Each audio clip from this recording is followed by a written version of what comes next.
నమస్తే. సెక్రటేరియట్లో 17 అడుగుల తెలంగాణ తల్లి విగ్రహం నిన్న ఏర్పాటు చేశారు. అసలైన తెలంగాణ తల్లి విగ్రహం అది కాదు, తెలంగాణ భవన్లో ఉంది అని చెప్పి బీఆర్ఎస్ వర్షన్. తెలంగాణ ఉద్యమకారులేమో చేతిలో బతుకమ్మ ఉంటే బాగుండేదేమో, తెలంగాణలో ఉన్న ప్రతి పేదింటి కుటుంబానికి చెందిన ఒక అమ్మ కనపడేదని చెప్పి కొంతమంది ఉద్యమకారులు మాట్లాడుతున్నారు. అసలు ఎక్కడి తెలంగాణ తల్లి, ఎవరి తెలంగాణ తల్లి, ఇదే చర్చ ఇప్పుడు మొత్తం మాట్లాడదాం. తెలంగాణ ఉద్యమకారుడు, క్రాంతిదళ అధ్యక్షుడు నాతో పాటు పృథ్వీరాజ్ గారు ఉన్నారు. నమస్తే. నమస్తే. జై తెలంగాణ. జై తెలంగాణ. తెలంగాణ విగ్రహంపై పలు రకాల చర్చలు వస్తున్నాయి. అంటే బీఆర్ఎస్ పార్టీ ఏమో తెలంగాణ తల్లి కాదు, కాంగ్రెస్ తల్లి. డిసెంబర్ 9న సోనియా గాంధీ పుట్టినరోజు, అందుకనే సోనియా గాంధీ రూపంలో ఉన్న తెలంగాణ తల్లి అని చెప్పి బీఆర్ఎస్ వర్షన్. ఒక ఉద్యమకారుడిగా మీరు దగ్గర నుంచి ఉద్యమంలో పనిచేసిర్రు, ఆ అనుభవం ఉంది మీకు. నెంబర్ 1, అసలు బతుకమ్మ లేని ఒక తెలంగాణ తల్లి విగ్రహాన్ని చూసుడు అనేది ఎందుకో నాతోనైతే అయితే లేదు. చాలా మంది కూడా బహుశా నేను అనుకుంటున్నా అట్లే ఉండుంటది. పోషమ్మ మైసమ్మ గ్రామ పోలేరమ్మ, వానొస్తే గంగమ్మ వనములో సారమ్మ, సిబ్బి పూల నడుమ గౌరమ్మరా, సిబ్బి పూల నడుమ గౌరమ్మరా, ఆడబిడ్డల జాడ బతుకమ్మరా. ఇట్లా బతుకమ్మ అనేది నువ్వు ఏ ఇంటికి పోయినా, ఏ పల్లెకు పోయినా తెలంగాణ సంస్కృతిని ఉట్టి చూపేటువంటిది బతుకమ్మ పండుగ.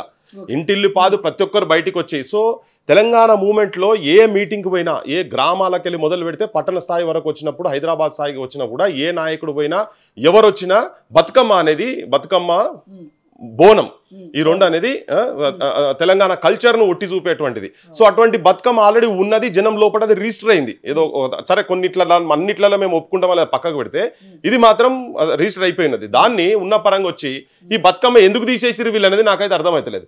మావోడు ఆంధ్రోళ్ళ పార్టీలు ఉండే కదా, మా రేవంత్ రెడ్డి చంద్రబాబు వెంబడి ఉండే కాబట్టి ఆయన సంక్రాంతి పండుగనే గొప్ప అనుకుంటుండే ఊరికే గడికోసారి ఆడికి పోయేది కదా.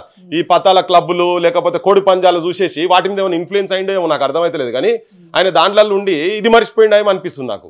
సో అది కావాలి, బతుకమ్మ కావాలి. ఇలా ఎవరిని అడిగినా మీరు ఎక్కడ ఏ మారుమూల ప్రాంతాల పోయి మీరు అడగండి తెలంగాణ తల్లి అంటే మాత్రం బతుకమ్మ లేకుంటే ఎట్లుంటుంది. నేను కూడా కొన్ని వందలాది మందితో నేను కూడా మాట్లాడిన. యాక్చువల్గా నేను అనుకునేది కరెక్టా కాదా అని అనుకుంటే కూడా చాలా మంది అదే ఫీల్ అవుతున్నారు. ఆత్మ లేని హార్ట్లెస్ స్టాచ్యూ లెక్క అనిపిస్తుంది, ఆత్మ లేని విగ్రహం లెక్క అనిపిస్తుంది. బట్టి విక్రమార్క ఏమో అసలు తెలంగాణ తల్లి అధికారికంగా గత 10 ఏళ్లలో ఎక్కడ వీళ్ళు అధికారికంగా పెట్టలేదు, మేము మార్చలేదు, వాళ్ళు చేయలేని పని మేము చేసినామని బట్టి విక్రమార్క చెప్తున్నాడు. వాళ్ళు అధికారికంగా ఎక్కడా పెట్టలేదంట. మీరేమో బతుకమ్మ చేతిలో ఉన్నదని చెప్పి మీరు అంటున్నారు.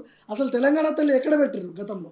అసలు యాక్చువల్గా ఏంటంటే వీళ్ళకు సోయలేదు పాపం. వీళ్ళందరూ ఏంటంటే ఆంధ్ర నాయకుల ఎంబడున్నారు కాబట్టికే వీళ్ళు మరి ఎప్పుడు చూడలేదేమో ఎక్కడ. నువ్వు ఏ చెరువు కట్టకు పోయినా కానీ బతుకమ్మ పెట్టుకొని విగ్రహాలు పెట్టుకున్నారు, జనాలు పెట్టుకున్నారు చాలా మంది. ఎక్కడ పో నువ్వు అంటే ఏ చెరలకు పోయి బతుకమ్మ లేయాల్సింది చెరల నీళ్ళ కాండే కదా. నీళ్ళ స్థావరాలు ఉన్నటువంటి మెజారిటీ పల్లెలల్లో నువ్వు ఎక్కడ పోయినా చేతిలో బతుకమ్మ కనబడుతూనే ఉంటుంది. మరి వీళ్ళ కళ్ళకు కనబడలేదేమో తెలియదు. అధికారికంగా ప్రకటించినవా లేదా అనేది ఒక విధంగా పక్కకు పెడితే, ఇలా నువ్వు జయ జయ హే తెలంగాణ అని పాటను 10 ఏళ్ల నుంచి పక్కకు పెట్టి ఇలా నేను చేస్తున్నాను నువ్వు మాట్లాడినావు కదా. అంటే నీకైతే ఎక్కడో సోయి ఉన్నది కదా, జయ జయ తెలంగాణ పాట తెలంగాణ. అట్లా బతుకమ్మ ఉన్నదంటే మీకు తెలియదా? ఓన్లీ మీకు చంద్రబాబు ఫోటోలు, రాజశేఖర రెడ్డి ఫోటోలు, సోనియా గాంధీ ఫోటోలు, రాహుల్ గాంధీ ఫోటోలే వాళ్ళే కనబడుతున్నాయా? ఆ కల్చర్లో మీకు కనబడుతున్నాయా? ఆంధ్ర కల్చర్లే కనబడుతున్నాయా మీకు? సో ఇది ఏంటంటే సోయి లేని మాటలు, తెలంగాణ ఆత్మ లేని మాటలు. ఎక్కడ కూడా అసలు వాళ్ళ లోపట ఎక్కడ తెలంగాణ వాదము నినాదం ఎక్కడో గుండెలలో ఉన్నట్టు మాత్రం నాకైతే ఇక్కడ కనబడతలేదు. ఎట్లా అనిపించింది అంటే దాంట్లో కాంగ్రెస్ ఆనవాళ్ళు ఉన్నాయి, లేకపోతే సోనియా గాంధీ ఆనవాళ్ళు ఉన్నాయి, రేవంత్ రెడ్డి కూతురు ఆనవాళ్ళు ఉన్నాయని కొంతమంది మాట్లాడుకుంటారు. కాంగ్రెస్ తెలంగాణ తల్లి అని చెప్పి మీరు ఏ విధంగా మాట్లాడుతున్నారు? ఎవిడెన్స్ నేను ఇంత ముందు ఉన్నటువంటి దాంట్లో కవిత రూపం ఉన్నదనో ఇప్పుడున్న దాంట్లో నేను దాంట్లో డీటెయిల్స్ పోదలుచుకోలే. ఇలా రేవంత్ డాటర్ ఉన్నదనేది నేను దాంట్లో డీటెయిల్స్ పోదలుచుకోలే. కానీ ఏంటంటే అసలు ఫస్ట్ ఆఫ్ ఆల్ ఈ విగ్రహాలను, ఈ సోనియా గాంధీ అసలు ఈ రోజు చేసుడు అనేది December 19 తప్ప బొచ్చడు మంది త్యాగాలు చేశారు. సాయుధ పోరాటం కాడికెళ్ళి తల్లులు ఇక్కడ ఆత్మక్షోభ, తర్వాత నక్సలైట్ మూవ్మెంట్ కావచ్చు, 369 మంది నిండు ప్రాణాలను కాల్చిండ్రు. ఆ తల్లులు బొచ్చడు మంది చచ్చిపోయిన వాళ్ళే ఉన్నాయి. అవన్నీ పక్కకు పెట్టి సోనియా గాంధీ రోజే చేసుడు అనేది ఒకటి మేజర్ గా తప్పిదం నా దృష్టిలో కూడా. ఆ రోజే ఎందుకు పెట్టాలని తెలంగాణ ఇచ్చిన తల్లిగా మేము తెలంగాణ తల్లిని గౌరవిస్తున్నాము. అట్లా మాట్లాడితే పృథ్వీరాజు లాంటి వాళ్ళు బట్టగాల్చి మీదేస్తున్నారు అని చెప్పి మాట్లాడుతున్నారు. తెలంగాణ ఇచ్చింది రుణం తీర్చుకున్నామని చెప్పి చెప్తున్నారు. రుణము ఆమె ఇచ్చిందేమన్నా నేను ఇంతకుముందు గతంలో కూడా చెప్పిన అది సోనియా గాంధీ పెరట్లో మొలిచేటువంటి టమాటాలో ఉల్లిగడ్డలో ఆలుగడ్డలో ఎల్లిపాయలో అల్లం వెల్లిగడ్డ కాదు అది. లేకపోతే ఢిల్లీ వీధులలో ఉన్నటువంటి పావు బాజీలో పానీపూరిలో గప్చుప్లో కావు తీసుకొచ్చి ఇస్తందుకు. లేకపోతే సోనియా గాంధీ వెనక జేబులు ఉంటే ముంగడికే జేబులు తీసుకొచ్చి పెట్టింది కాదు, సందుకల దాచుకున్నది కాదు. ఇక్కడ పోరాటాలతోని ఈ ప్రాంత ప్రజలు వాళ్ళ ప్రాణాలు అన్ని వదులుకొని సమయము అన్ని వదులుకొని కొట్లాడినరు. ఎన్నో ప్రాణత్యాగాలు ఉన్నాయి. ప్రతి పల్లెలో విరోచితంగా కొట్లాడినటువంటి త్యాగాలను అవమానపరిచిన వాళ్ళు అయితే ఒకవేళ బిచ్చతో కాలే, భిక్షతో రాలేదు తెలంగాణ అనేది. రేపు తెలంగాణ నువ్వు ఇవ్వకపోతే ఎట్లయితే నువ్వు ఖలిస్తానాలతో పెట్టుకున్నప్పుడు సిక్కులు తిరగబడితే ఇందిరాగాంధీ కథమైపోయింది, రాజీవ్ గాంధీ పోయి ఐపీకేఎఫ్ అని చెప్పి తమిళనాడులో ఎల్టీటీఓలతో తమిళియన్స్తో పెట్టుకుంటే అక్కడ నీ భర్త పోయిండు. ఇక్కడ తెలంగాణలో ఇప్పటిదాకా వాళ్ళు ఆత్మహత్య చేసుకుంటున్నారు. ఢిల్లీ దాకా మీకు చెవులు వినబడతలేవా, మీకు కళ్ళు కనబడతలేవా, మా పోరాటాల సంగతి మీకు తెలుస్తలేదా అని చెప్పి యాదిరెడ్డి అంటే ఇక్కడ కాదు ఢిల్లీ పార్లమెంట్ కూడా పోయి ఊరేసుకున్నాడు. పార్లమెంట్ మొత్తం దేశం మొత్తం అలర్ట్ చేసినట్టుగా పోయి చేసిండు. అటువంటి త్యాగాలన్నీ రేపు ఒక్కరు కూడా తెలంగాణలో ఒక్క యువకుడు కూడా తలకాయ తిరిగిన ఒక్క యువకుడు ఉంటే నేను చచ్చిపోతాను ఆత్మావధి దళం కనుక అయ్యి ఢిల్లీకి వస్తే నీ కొడుకు కూడా బతుకుండడని ఒక పెద్ద మనిషి పోయి చెప్తే అప్పుడు భయపడి అని ఆగి అక్కడి నుంచి ఆమె ఒక నిర్ణయానికి వచ్చి చేసింది. కానీ నేను ఏదో అంటే నేను దీన్ని ఇంకో దిక్కు తీసుకుపోయడానికి చెప్తాను. ఇవి వాస్తవాలు. అంటే ఎప్పుడన్నా సోనియా గాంధీ ఇచ్చింది అని మాటలు మాట్లాడితే మాత్రం ఇవి పిచ్చి మాటలు. అన్ని రాజకీయ పార్టీలు కలిసినాయి, ప్రజా పోరాటాలతో సాధించుకున్నారు. సోనియా గాంధీ కాదు, సోనియా గాంధీని కన్నోళ్ళు కూడా ఇక్కడికి హైదరాబాద్ లో అడుగు పెట్టలేని సిచ్యువేషన్ లో అంత భీకరమైన పోరాటం తెలంగాణలో ఉండే. ఈ దేశ ప్రధానమంత్రి కూడా ఇక్కడ ఫ్లైట్ దిగి హ్యాబిట్స్కి వచ్చే సిచ్యువేషన్స్ లేకుండా అటువంటి పరిస్థితులు ఉండే ఇక్కడ తెలంగాణలో. ఎవరైనా ఏ నాయకుడన్నా అసలు ఉస్మానియా యూనివర్సిటీ కాకతీయ యూనివర్సిటీకి వచ్చే పరిస్థితి ఉండేనా? సో అట్లా మాట్లాడితే ఇది అవమానపరిచినట్టు అవుతారు. ఎస్, సోనియా గాంధీ ఇనిషియేటివ్ ఉన్నది, లేదని చెప్తలేం, ఉన్నది. కానీ సోనియా గాంధీ సర్వం అని చెప్పుడు మాత్రం అది చాలా తప్పు. ఇంకొకటి వీళ్ళు చాలా గొప్పగా చెప్తున్నారు, విగ్రహంలో పచ్చదనం ఉన్నది, పచ్చని మాగాణాల్లో పసిడి సిరులు పండాలి అని చెప్పని అనే కవిత్వాన్ని చెప్తా ఉన్నారు. ఇప్పుడు అవి కాదు, విగ్రహాల గురించి కాదు మాట్లాడాల్సింది. ఫస్ట్ నేను ముఖ్యమంత్రి జిల్లాలో ముఖ్యమంత్రి గట్టు దగ్గర పోయినా 1936లో కట్టినటువంటి ఒక బడికి పోయినా. అది ఇవాళ పోతే కరెంటు లేదు, ఆ బడిలో కరెంటు లేదు. ఆ పిల్లలు దాదాపు 400 పైన పిల్లలు ఉన్నారు. నేను అక్కడ వాళ్ళతో మాట్లాడుతున్నప్పుడు ఆడపిల్లలు నీళ్లు తాగుతున్నారు. ఒక ట్యాంకులోకి వెళ్ళి నల్లాకెళ్ళి నీళ్ళు వస్తుంటే ఆ నీళ్లు తాగుతా ఉంటే నేను కూడా పోయి ఇట్లనే కెమెరా తీసుకొని మాట్లాడుతున్నప్పుడు క్రమంలో అది రికార్డు కూడా ఉంది. నేను కూడా నల్ల అయిపోయి నీళ్ళు తాగుదామని చూస్తే అట్లా శిలుము ఇట్లా కనబడ్డది, ఇట్లా అంత చెత్త శిలుము కనబడ్డది. చూస్తే ఇదేందని చెప్పని పోయి నేను ట్యాంక్ మూత దిగి చూస్తే తొండలు బల్లులు పచ్చగా ఉన్నది మొత్తం. నీకు ఆ పచ్చదనం మాకు కనబడుతున్నది. నిన్న 6th రోజు December 6th, ఈ నెల December 6th వారం కింద ఉస్మానియా యూనివర్సిటీకి పోయి మేము బిఎడ్ అండ్ ఎంఎడ్ హాస్టల్స్ పొంట తిరుగుతుంటే పిల్లలు వాడుకునేటువంటి స్టూడెంట్స్ వాడుకునేటువంటి నీళ్ళ కాడికి పోయి చూస్తే ట్యాంకులో చూస్తే పచ్చగా కనబడుతున్నది. చూసి ఇట్లా దాంట్లో వంగి అది తీస్తే ఒక ఫీటు పొడుగట్ట పాకురు పట్టిన తీసి విజువల్స్ కూడా ఉన్నాయి దాని మొత్తం. సో మాకేమో అటువంటి కనబడుతున్నాయి. నువ్వు ఇవి బాగు చేయి నాయన అని చెప్తుంటే తెలంగాణ ఆడబిడ్డల మాన ప్రాణాలు బజాట్లో బాత్రూమ్లు పోయే అంటే టాయిలెట్స్ లేక బజాట్లో బాత్రూమ్ పోయే పరిస్థితి ఏది చదువుకున్నటువంటి పిల్లలకు అట్లా కనబడుతున్నది. కనీసం బుక్కడు బువ్వ కూడా తెలంగాణ పిల్లలకు బుక్కడు బువ్వ కూడా నువ్వు ప్రాపర్గా హైజీన్ మెయింటైన్ చేసుకుంటూ ఇచ్చే సిచ్యువేషన్స్ నీకు లేవు. రోజుకు 50 మంది చచ్చిపోయారు నిలబడదాకా. ఇటువంటిగా నీకు కనబడతలేవా అని చెప్పినట్టు గవి కావాలి. అసలు ముఖ్యంగా గవి కావాలి. నువ్వు విగ్రహాలు పెట్టి ఆలిషాన్ పెట్టేసి పెద్ద పెద్ద సభలు పెట్టి అందులో ఆంధ్ర పాటలు వాడిపించుకుంటున్నా. మొత్తం ఆంధ్ర పాటలు అంటే మొత్తం అక్కడ చూస్తే మొత్తం ఏంది ఎక్కడ పోతున్నది, తెలంగాణ ఎక్కడ పోతున్నది, తెలంగాణ కల్చర్ ఎక్కడ పోతున్నది. సోయిలేనటువంటి వాళ్ళు ఇటువంటి పనులు చేస్తున్నారు అనేది చాలా నాకు చాలా ఇబ్బందిగా అనిపిస్తుంది, బాధగా అనిపిస్తుంది. ఈ తెలంగాణ ప్రజలు ఏం మోసం చేసుకున్నారో, నాకు ఏం అన్యాయం చేసుకున్నారో నాకు తెలుస్తలేదు. కానీ 10 ఏళ్ల కష్టం అట్లే అయిపోయింది. ఇప్పుడు కష్టం కూడా చూస్తుంటే మీరు డైజెస్ట్ చేసుకోలేకపోతున్నారు. అంటే సాటిస్ఫాక్షన్ గా లేదా ఉద్యమకారులు కావచ్చు, మీరు కావచ్చు, ఏమనిపించింది అసలు? ఫస్ట్ ఏంటంటే ప్రజలు సుఖశాంతులుగా ఉండాలి కదా. పచ్చగా పల్లెల బతుకులు, ప్రజల బతుకులు, ఆడోళ్ళ బతుకులు ఉండాలి కదా. ఆ బతుకులు తెలంగాణలో ఉన్నట్టు కనబడతలేవు. ఇంకా నిన్న ఒక పోలీసోడు ఇట్లా పట్టుకొని ఇట్లా గుంజుతున్నాడు, వాడు ఇట్లా బట్టి పొంగు గుంజుతున్నాడు ఆశా వర్కర్. ఆమెకేదో అది నేను కనుక్కుంటే దర్వాజా వేసేటప్పుడు ఏదో కాలుకు దెబ్బ తగిలిందని కోపంతో ఇట్లా అన్నది. వాళ్ళకి ఏం తెలుసా బా పోలీసులను కొట్టొద్దు, పోలీసులను కొడితే కేసు అయితే తెలుసా, వాళ్ళ కాను ఇవ్వడం చెప్పిండా? అమాయక ప్రజలు పాపం రికార్డుతో డొక్కారడోళ్ళు, కడుపు గురించి పని చేసేటోళ్ళు చిన్న దెబ్బ తగిలింది కావచ్చు ఇట్లా అన్నది. అంటే ఒక పోలీసోడు లేచి అందులో ఉండి నెత్తి మీద దెబ్బ కొట్టిండు, ఇంకోటి ఇట్లా కొంగు బట్టి ఇట్లా గుంజిండు మొత్తం. ఇట్లా నువ్వు చూసినావు ఆ విజువల్స్ కూడా, విజువల్ తీస్తున్నారు కదా. లోపలికెళ్ళి వాళ్ళని కొడుతున్నారు ఒక తీరుగా. ఇప్పుడు వీళ్ళ మీద కేసులు పెట్టేందుకు ప్రయత్నం చేస్తున్నారు. వాళ్ళ మీద పక్కకు పడేస్తే ఈ పోలీసు మొత్తం చదువుకుని ఆడదాకా పోయింది కదా. అదే నాకు తెలిసి డీసీపీఓ ఏసీపీఓ ఉన్నాడు పట్టి శంకర్, అతని మీద కేసులు పెట్టి బొక్కల పడేయాలి, ఫస్ట్ సస్పెండ్ చేయాలి. ఆడోళ్ళ మీద నువ్వు చెయ్యట్లు లేపుతావు అని చెప్పి నువ్వు ప్రజల పాలన అంటున్నావు కదా, పైశాచిక పిశాచుల పాలన మీది, పాపపు గార్దులు మీరు. ఇప్పుడు అశోక్ నగర్ లో పోతే అశోక్ నగర్ లో విద్యార్థుల మీద లాఠీ చార్జ్ చేస్తున్నారు. ఇటువంటి తెలంగాణ గురించి కాదు కదా, ఎన్కౌంటర్లు చేసే తెలంగాణ గురించి కాదు కదా. ఏది ఎటువంటి తెగలల్లా నువ్వు పోరాటాలు చేసుకుంటూ వచ్చినటువంటి సీతక్క తుపాకులు పట్టుకొని తిరిగింది కదా, అదే ప్రాంతం 7.5 ప్రాంతంలో ఇలా చెప్తున్నారు అన్నంలో విషం పెట్టని, దాని మీద కూడా ప్రాపర్ గా ఎంక్వైరీ చేయాల్సిన అవసరం ఉన్నది. సో ఇటువంటి పనులు మీరు చేసుకుంటా, ఇవన్నీ చేసుకుంటా నువ్వు విగ్రహాలు పెట్టి ఆలిషాన్ లైట్లు పెట్టి పెద్ద పెద్ద ఎక్కడ పోయినా, నేను రాత్రి పోయినా 1:30-2 గంటలకు మొత్తం అంతా చుట్టంతా తిరిగితే ఎక్కడ చూసినా మొత్తం లైటింగ్లు. ఈ ఉస్మానియా యూనివర్సిటీ పోతే హాస్టళ్లకు, లేడీస్ హాస్టల్ సైడ్ పోతుంటే కూడా కనీసం స్ట్రీట్ లైట్స్ లేవు. మేము పోయి చూసినాం అవన్నీ. నువ్వు అటువంటి 4 కోట్ల మంది ప్రజల భావోద్వేగాలకు ప్రతిరూపం అని చెప్తున్నారు.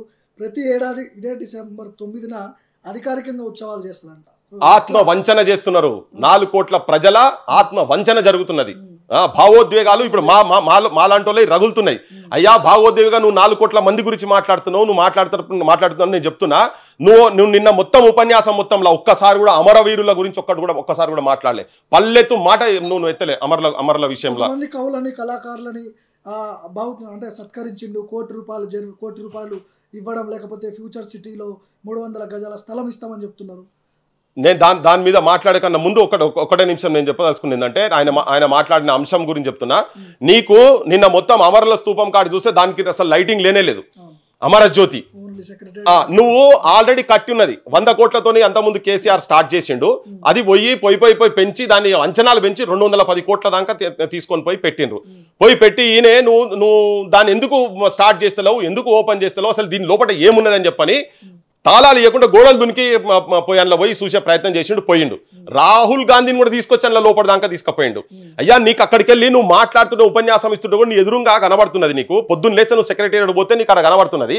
నువ్వు దాన్ని ఆవిష్కరించలే. నువ్వు అంటున్నావు ఇలా 10 ఏళ్ల నుంచి తెలంగాణ తల్లిని వీళ్ళు పెట్టుకోలేదు కనుక మేము ఇలా పెడుతున్నాం అంటున్నావు కదా. ఆడ కట్టి ఉన్నది కదా, ఆడ పోయినప్పుడు నువ్వు స్తంభాలకు దూలాలకు అమరుల ఆత్మలు ఏలాడుతున్నాయి, అడుగుతున్నాయి మాకు ఎప్పుడు మోక్షం జరుగుతుందని చెప్పి అడుగుతున్నాయి అంటున్నావు కదా. ఇయ్యాలడి కూడా అమరుల ఆత్మలు ఏలాడుతున్నాయి, ఇయ్యాలడి కూడా అడుగుతున్నాయి. ఏడున్నావు రేవంత్ రెడ్డి ముఖ్యమంత్రి అయి కూర్చున్నావు కదా అని. గత ముఖ్యమంత్రి గురించి నువ్వు మాట్లాడినావు, వాస్తవం. ఎస్ మేము కూడా మాట్లాడినాం, మా బోటలో కూడా మాట్లాడినాం. ఇవాళ నీకు అందులో పోయేటందుకు తాళాలు దొరుకుతలేవా? తాళాలు ఏమైనా కేసీఆర్ ఇంటికాడ దాచుకున్నాడా, లేకపోతే కవిత పోయి బుర్జ్ ఖలీఫాల ఆమె అపార్ట్మెంట్ల పెట్టుకొని ఉన్నదా, లేకపోతే ఈయన ఏమన్నా పోయి ఫామ్ హౌస్ లో పెట్టుకున్నాడా కేటీఆర్? ఎక్కడున్నాయి తాళాలు? నీకు దొరికితే లేకుంటే రా, మేము కూడా వస్తాం, తాళాలు వలగొట్టి లోపడి పోదాం. దాన్ని ఎందుకు ఆవిష్కరించలేవు? నువ్వు లేని ఇప్పుడు విగ్రహం పెట్టావు. నువ్వు రాజీవ్ గాంధీ విగ్రహం పెట్టినప్పుడు కూడా దాని పక్కకే ఉండే. నువ్వు రాజీవ్ గాంధీ విగ్రహం ఇక్కడ సంబంధం లేనటువంటి వ్యక్తిని తీసుకొచ్చి ఆ మధ్యలో పెట్టినావు. అక్కడ అమరుల స్తూపం అన్న పెట్టేది ఉండే. నువ్వు ఇంకోటి స్తూపం చాలా పెద్దది పెట్టి అందరి పేర్లు రాసి పెట్టేది ఉండే, మొత్తం వాడ మొత్తం పెట్టేది ఉండే. నీకు రాజీవ్ గాంధీ విగ్రహం స్టార్ట్ చేసేందుకు నీకు ఉంటుంది. సోనియా గాంధీని నువ్వు మంచిగా చేసుకుంటుంది, ఆమె బర్త్డే రోజు విగ్రహం పెట్టేందుకుంటుంది. కానీ నువ్వు 4 కోట్ల మంది అంటున్నావు కదా, 4 కోట్ల మంది భవిష్యత్తు గురించి వాళ్ళ ప్రాణాలను బలి చేసుకున్నటువంటి అమరుల జ్యోతి ఏదైతే ఉన్నదో ఆ జ్యోతిని నువ్వు ఇయ్యాలటి వరకు నువ్వు ఓపెన్ చేయలేదు. నువ్వు చాలా మాటలు మాట్లాడుతున్నావు. నువ్వు మాట్లాడుకుంటా అమరుల జ్యోతిని ఓపెన్ చేయడానికి ఏమన్నా ఈగో అడ్డవుతున్నదేమో. కేసు అట్లా ఈగోస్ నెత్తిల పడేసుకుని వాళ్ళిద్దరు గంగల దావని మాకు సంబంధం లేదు. కానీ ఏ ప్రభుత్వం చేస్తే నువ్వు ఆ ప్రభుత్వం కట్టినటువంటి బంగ్లాలను పోతలేవు. ఆ సెక్రటేరియట్ ఎవరి పైసలు అబ్బా? ప్రజల పైసలు. 210 కోట్ల రూపాయలు పెట్టి కట్టిందంటే ప్రజల పైసలు అవి. ఎవరు కేసీఆర్ కూలి పని చేస్తే వచ్చినాయి కాదు, లేకపోతే కేసీఆర్ బిడ్డ సంపాదించిన పైసలు కావు అవి. జనం పైసలు అవి. సెక్రటేరియట్ కట్టినా ఏది కట్టినా జనం పైసలు. ఆయన పోతలేడు ఆడికి. ఆ రోజు మాట్లాడిన అమరుల గురించి మాట్లాడిన ఒక్క మాట కూడా మాట్లాడి అమరుల గురించి ఒక మాట కూడా. ఇప్పుడు వీళ్ళకి 9 మందికి ఇచ్చిందని అంటున్నావు కదా, మరి అమరులు 1200 మంది అమరులు అని చెప్పిండ్రు. 1200 మంది అమరులు చచ్చిపోయారని కేసీఆర్ అసెంబ్లీ సాక్షిగా చెప్పిండు. ఈయన కూడా ఎంబడబడ్డాడు, నువ్వు ఖాళీ 500 చిల్లర మందికే నువ్వు ఇచ్చినావు, మిగతా అందరికి ఇయ్యలేదు, రాగానే 100 రోజుల లోపల నేను ఇస్తా అని చెప్పినావు.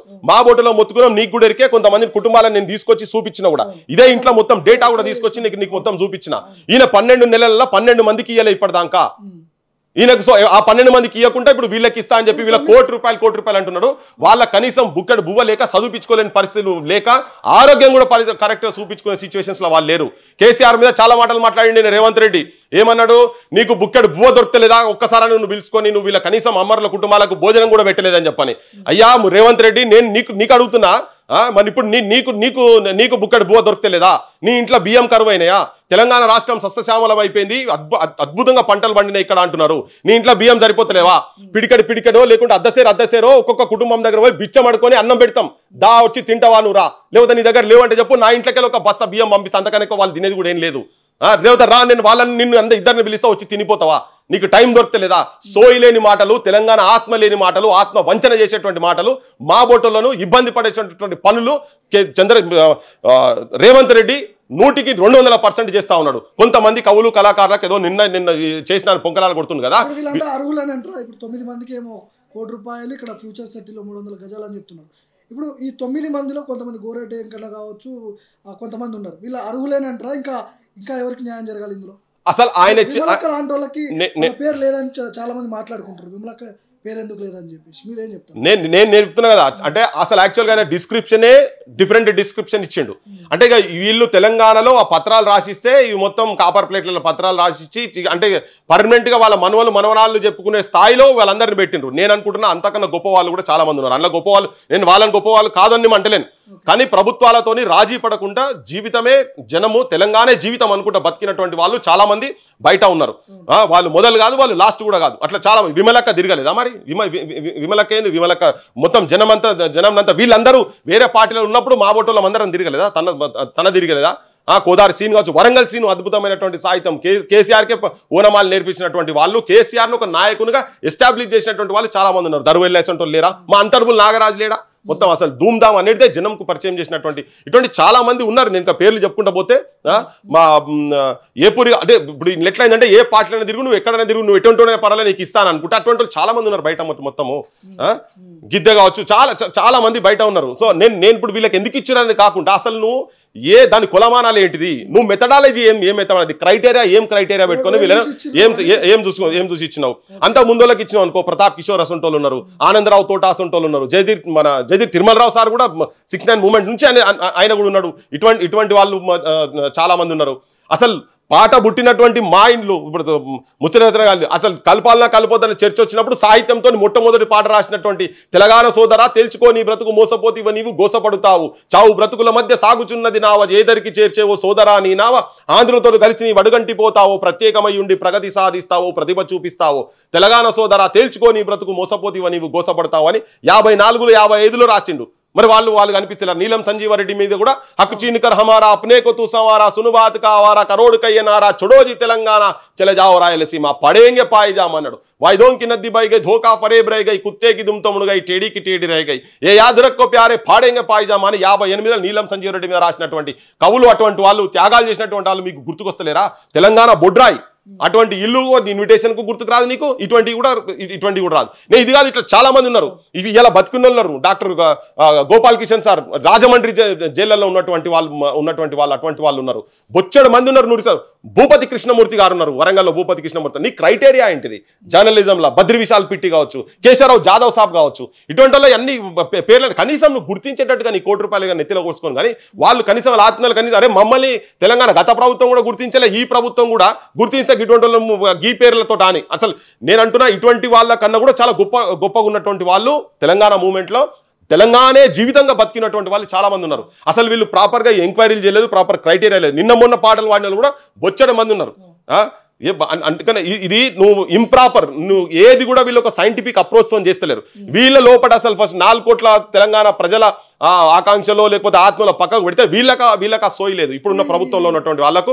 ఇప్పుడు విగ్రహం గురించి అంటారు, మేము మొత్తం క్యాబినెట్ నిర్ణయం మొత్తం తీసుకున్నాం, క్యాబినెట్లు అందరు ఉన్నారని. మరి గత ప్రభుత్వంలో గత దాంట్లో ఉన్నటువంటి జూపల్లి కృష్ణారావు ఇంతకుముందు ఉండే కదా, అంతకుముందు ఎప్పుడు మాట్లాడలే మరి ఆ విగ్రహాల గురించి. కొండా సురేఖ మాట్లాడలే, ఎక్కడ మాట్లాడలే. మరి వీళ్ళు కూడా ఆ మంత్రివర్గంలో ఉన్నోళ్ళే కదా, అప్పుడు ఎప్పుడైనా స్టేట్మెంట్ ఇచ్చిన వీళ్ళు వాళ్ళంతా విగ్రహాల చుట్టూ తిరిగినోళ్ళే కదా. కొత్తగా సడన్ గా మేము మొత్తం చెప్పినామంటే ఇంట్లో సగం కన్నా ఎక్కువ తెలంగాణ గురించి తిరగనోళ్ళే ఇప్పుడు దీంట్లో ఉన్నోళ్ళు ఉన్నారు. సోయి లేనటువంటి వాళ్ళు ఉన్నారు. 100% చంద్రబాబు ఎంబడి తిరిగిన వాళ్ళు లేరా? వాళ్ళేనా రాజ్యాలు ఎవరు వెళ్తున్నారు? రాజశేఖర రెడ్డి కొంగులు పట్టుకొని తిరిగిన వాళ్ళు, దోతి పట్టుకొని తిరిగిన వాళ్ళు లేరా? వాళ్ళే కదా. ఇవాళ ఎందుకు మేము మాట్లాడాల్సి వస్తుంది అంటే మీకు సోయి లేదు కాబట్టి, తెలంగాణ సోయి లేదు కాబట్టి మీకు మీరు ఆ పని చేసిండ్రు. మీరెందుకు చేయలే? ఇప్పుడు ఎక్క యాదగిరి గారికి అది ఇచ్చిరు కదా, నువ్వెందుకు ఆ స్తూపాన్ని నువ్వెందుకు ఓపెన్ చేస్తలేవు? నువ్వు ఈ స్తూపం ఎందుకు? అమరజ్యోతిని కళ్ళ ముంగడ కనబడుతుంది కదా పొద్దున్న లేస్తే, అంటే నువ్వు అమరులను నువ్వు అవమానపరుస్తున్నావు. వస్తున్నావు, నువ్వు ఎవరిని ఐడెంటిఫై చేయలేదు, నువ్వు రాగానే 100 రోజులకి ఇస్తావు. ఇలా కుటుంబాలకు రాగానే ఇమ్మీడియట్ గా 25,000 రూపాయలు ప్రతి కుటుంబానికి పెన్షన్ ఇస్తావు. ఇచ్చినవా? ఇలా నువ్వు వీళ్ళకు 9 మందికి ఇస్తున్నావు, మేము వాళ్ళ గురించి నేను వ్యతిరేకించి మాట్లాడతలేను. నేను అది పక్కకు పడేస్తే ఉద్యమకారులకు భీకరంగా కొట్లాడిన గ్రాస్ రూట్స్ లెవెల్ పోలీస్ స్టేషన్లో పోయినరు, జైళ్ల పాలైనరు, ఒళ్ళు ఓనమయ్యేటట్టు దెబ్బలు తిన్నారు. చనిపోయిన వాళ్ళ సాక్షిగా వీళ్ళందరూ పోరాటాలు చేసి ఆర్థిక ఇబ్బందులు పడ్డటువంటి వాళ్ళు కింద ఉన్నారు. కనీసం మాకు వైద్యం అనే చెప్పిండ్రి, మేము తెలంగాణ ఉద్యమంలో తిరిగి సర్వం కోల్పోయిన మా పిల్లల చదువు అనే చెప్పిండ్రి. ఇట్లా అడుగుతున్నారు. 250 గజాలు ఇచ్చి కనీసం ఒక నీడ చూపిస్తా అన్నావు, అది చూపించలేదు. ఆరోగ్యం లేదు, పిల్లలకు చదువు లేదు. గవి కావాలి బైక్, ఈ విగ్రహాలు ఎవరు కావాలి? నువ్వు పెట్టి పచ్చని మాగాణాలతో పసిటి సిరులు వండాలి అంటే నా సంసారాలు పచ్చగా ఉండాలని చెప్పని మేము చెప్తున్నాం. అటువంటి తెలంగాణ మాకు కావాలి, ఇది కాదు కదా. ఓ మర్సిడీస్ బెంజులకు వేసేటువంటి కలరు, బిఎండబ్ల్యూలకు వేసేటువంటి కలరు వేస్తున్నారని చెప్పని గొప్పగా చెప్తా ఉన్నారు. ఎవరేనమ్మా అవి నెత్తిలో పోసుకుంటారు రాయన, మా జీవితాలలో కలర్లు కావాలి. నువ్వు హైదరాబాద్లో డెకరేషన్ చేసుడు కాదు, సుఖశాంతులు మా హృదయాలలోకి వెళ్ళి రావాలి. నువ్వు పండుగ చేసుకున్నావు, మేము దీపాలు పట్టుకొని, మేము బయటకు వచ్చి కాకరపుల్లలు పట్టుకొని, చిచ్చుబుడ్లు పట్టుకొని మా ఇళ్ల ముంగట తెలంగాణ వచ్చింది, మేము ఆత్మగౌరవంతో బతుకుతున్నాం, మా బతుకులు మారినాయి అనేది గర్వంగా గౌరవంగా ఛాతి తనాయించి మేము దీపాలు పెట్టుకున్నటువంటి స్టేజ్. అటువంటి తెలంగాణ కావాలి మాకు. కానీ ఓరియమ్మ విగ్రహాలు గీసుట్టే పెట్టుకొని మీ పైశాచికంతో మీ రాజకీయాల గురించి అవి మాట్లాడి ఇవి మాట్లాడి వీళ్ళంటే వాళ్ళంటే వీళ్ళు, వీటి గురించి కాదు కదా. ఏం విగ్రహాల రాజకీయాలు ఇంకెన్ని రోజులు చేస్తారు? నేను టీజీ తీసేసిన, టీజీ గుండెల మీద రాసుకున్నారు. మేము కూడా గుండెల మీద చచ్చిపోయిన వాళ్ళ మొత్తం అందరి వాళ్ళు గుండెల మీద చచ్చిపోయేటప్పుడు తెలంగాణ తెలంగాణ తెలంగాణ అన్నారు. వాళ్ళ గురించి పల్లెతో ఒక మాట కూడా ఇట్లా నోట్లకెళ్ళి నీకు ఉచ్చరించే చాతగా లేదే నీకు? చివరిగా చెప్పండి, తెలంగాణ ఉద్యమకారుడిగా గతంలో మీరు మలిదేశ ఉద్యమంలో కూడా చాలా కీలకంగా ఉన్నారు, మీ ఫాదర్ కూడా ఉద్యమకారుడే. సో ముఖ్యమంత్రికి కావచ్చు, ప్రభుత్వానికి కావచ్చు, ఏం చెప్పదలుచుకున్నారు? ఇట్లనే కొనసాగితే తర్వాత భవిష్యత్ ఏంటి కాంగ్రెస్? అరే మంచోడు కూలిండబ్బా. ఈ రాజ్యంలో ప్రపంచమే సాక్ష్యం, మంచోడు కూడిండు. మంచి వస్తాదులు పతనం అయిపోయింది మొత్తం. వీళ్ళెంత, వీళ్ళ కథ ఎంత? ప్రజలను వదిలిపెట్టి నువ్వు క్యాజువల్ సీనియర్ గాలిలో మెడలు కట్టుకొని నాకు ఇలా అధికారం ఉన్నది కదా అని అహంకారంతో నువ్వు కనుక పోయి అసలు వాస్తవాలు ఏంటో తెలుసుకోకుండా నీ చుట్టూ వండి మాగదులు ఎవరున్నారో మీరంతా మీకు దోసినట్టుగా, మీకు తెలిసిందే ప్రపంచం అనుకున్నట్టుగా మాట్లాడితే మీరు మంచోడు పోయిండు. కేసీఆర్ కూడా గట్టినే అనుకున్నాడు. నీ ఓలే నీ తాతకు తాత హిట్లర్ గాడు, నీ ఓలేనే నిర్ర నిలిగిండు. నీ అమ్మకు అమ్మ ఇందిరాగాంధీ, నీ ఓలే నిర్ర నిలిగితే జనం, సామాన్యమైన జనం ఎంబడి పడితే పైజామూడి పరుగు తీసిండని చెప్పని సాహిత్యాలు పుట్టినటువంటి నేల మీద నువ్వెంత మీరెంత, మీది పెద్ద ఇష్యూయే కాదు, మీది అసలు మీది కానే కాదు. ఏదో రాజకీయాలకు మీరు ఎన్నడూ పోరాటాలు చేసిన వాళ్ళు కూడా, మీకు అనుభవం ఉన్నోళ్ళు కూడా కాదు. సో ఈ పోరాటాలతో మీరు చేసినటువంటి పొరపాట్లను, మిస్టేక్లను సరిదిద్దుకోకుండా ఉండి రాజకీయాలు బంద్ చేసి ప్రజలకు సర్వీస్ చేయండి.